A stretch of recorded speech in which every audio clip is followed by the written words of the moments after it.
Hello and welcome to the Knock deck free video. You have this free video if you've purchased one of these fine decks of cards. We have the Knock V2s here, reprinted after popular demand. We have blue, yellow, red, green, and purple. We figured these are the most popular colors that people want, so we gave it to you again, this time with a few changes. So in this video we're going to go over some of the changes of the V2 Knocks, as well as some added new features that I think you're really going to like and how they play into a nice little routine.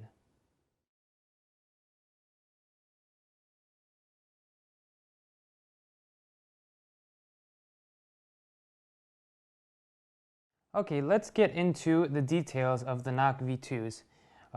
First things first, I want you to notice that we kept the minimal style for the tucks like the first ones, but now we have a little bit easier to read minimal playing cards right there on the Knocks.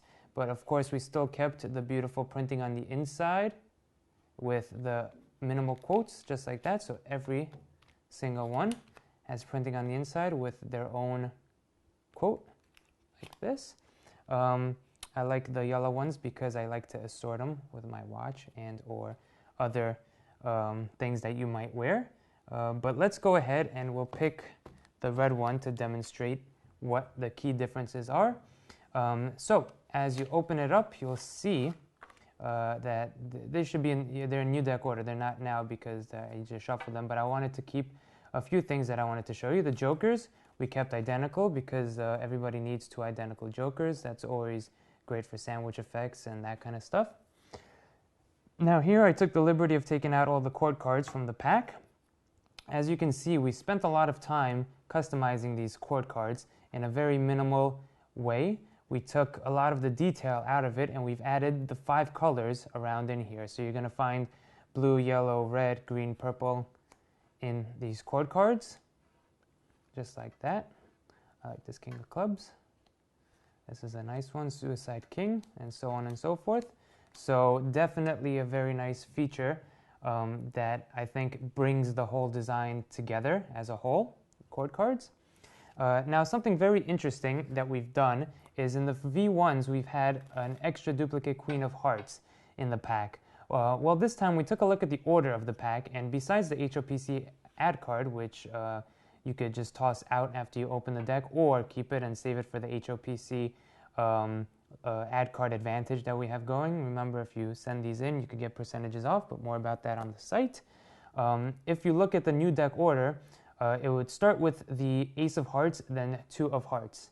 Yes? So what we've done is we've added a duplicate 2 of Hearts to the pack. So now from a new deck, you could go into a very nice 2-card transfer that I'm sure everybody is familiar with. So your setup from the top after getting rid of that first card is 2 of Hearts, Ace of Hearts, 2 of Hearts. Now what you can do with this is as follows. Take the cards and say we're going to use a card right here, and you do a double lift and you show the Ace of Hearts. Ace of Hearts is here, and you're going to place it down onto the table and tell them to place it in between their hands or put their hand on top of it. You're now going to do another double lift showing the 2 of Hearts. Now of course this is the duplicate 2 of Hearts here on the table. They don't know that yet. You're going to take the 2 of Hearts, see I'm going to use the 2 of Hearts and place it in my hand. They have that in their hand, and now a very clean transposition of 2 cards where the Ace of Hearts and 2 of Hearts switch.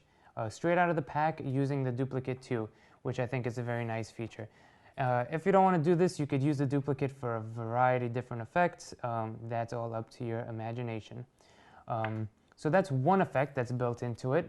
Now let's go into my favorite part of these V2s, which is the marking system.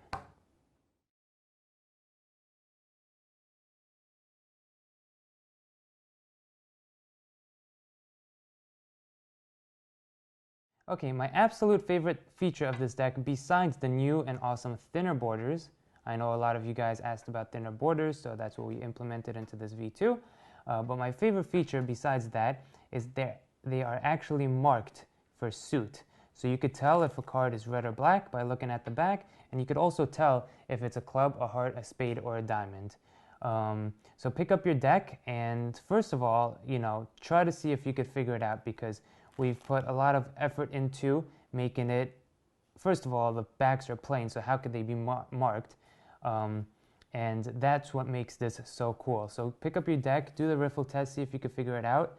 And if not, here is the explanation. So before we get into the explanation, I want you to see first the different suits: spades, hearts, clubs, and diamonds, okay? We're gonna assign a value to each of these. So the spade will be number 1. Easy way to remember this is that there's 1 point on the spade. Yes? Heart will be number 2. There's 2 rounded here, edges over here. So this, basically the features of this, there's 1 main feature here. There's 2 main features here. The hearts has the 2 bumps. The clubs has 3, 1, 2, 3. So there's 3 main features. And the diamonds has 4 points, 1, 2, 3, 4. So we're assigning this number 1, number 2, number 3, and number 4. Okay? So how does this play in to the back design? The back design, now you won't be able to see this on camera, so take your card and follow with me at the same time. We're going to take a look at the corners here. Okay, this is where they are marked.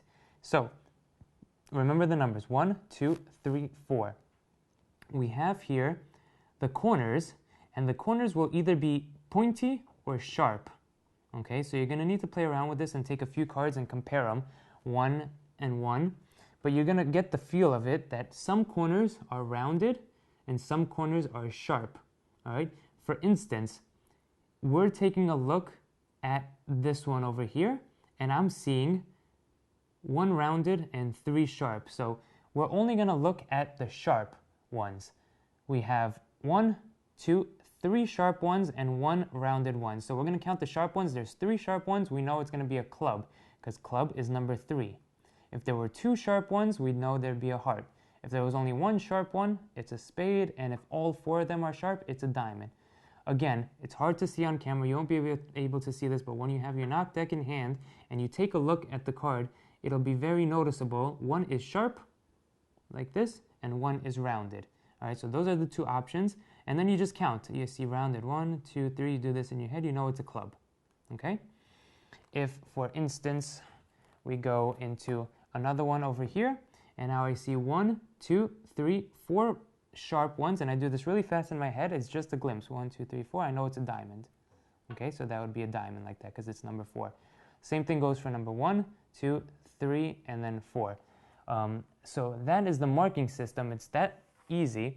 And that's the marking system, and it can be used for a variety of effects. Let's get into some of them right now.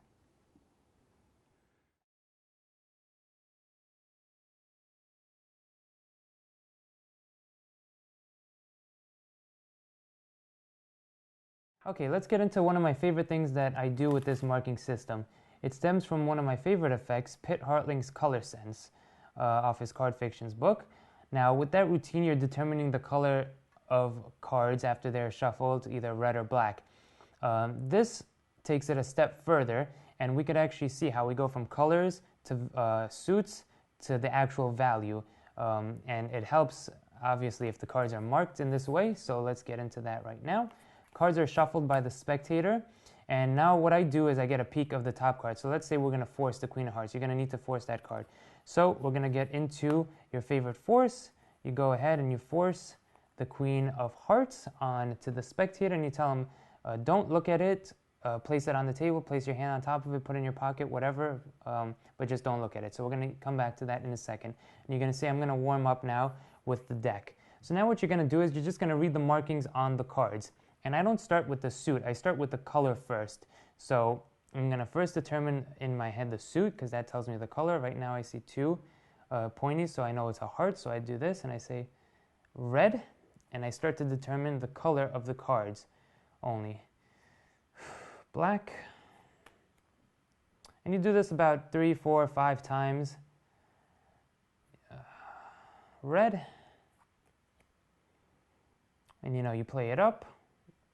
Black, okay, and you keep going on this for a little bit so they think that you're determining, and then this is after they shuffle the pack, so there's no way that you saw it or anything, and obviously the marking system is out of the picture because there's no way you can mark these. So now I'm going to get into the suits. So after I did the colors, now I'm going to go into the suits. So I'm going to go, okay, I think this is black. I think I'll take it a step further. It's a club. Yes, club. Good. Okay, let me try. I think another club. Yes, another club. Okay, and you're going to do this for about 2 or 3 more times, maybe 4 or 5 times. So now after you read about 10 cards and you're really warmed up, now it's the kicker ending where you just force the Queen of Hearts from the beginning, right? So now you don't have to do anything. You don't even have to look, okay? So now you come here and you feel it out and you say, I think it's red, I think it's a heart, Queen of Hearts, and that just builds up a force into this amazing routine where you supposedly feel the cards' colors, see them, whatever pattern you want to use for that. It's definitely something very strong, and it's just one of the things I do with this marking system. A lot of different ways to do it, so play around with it and let me know what you come up with.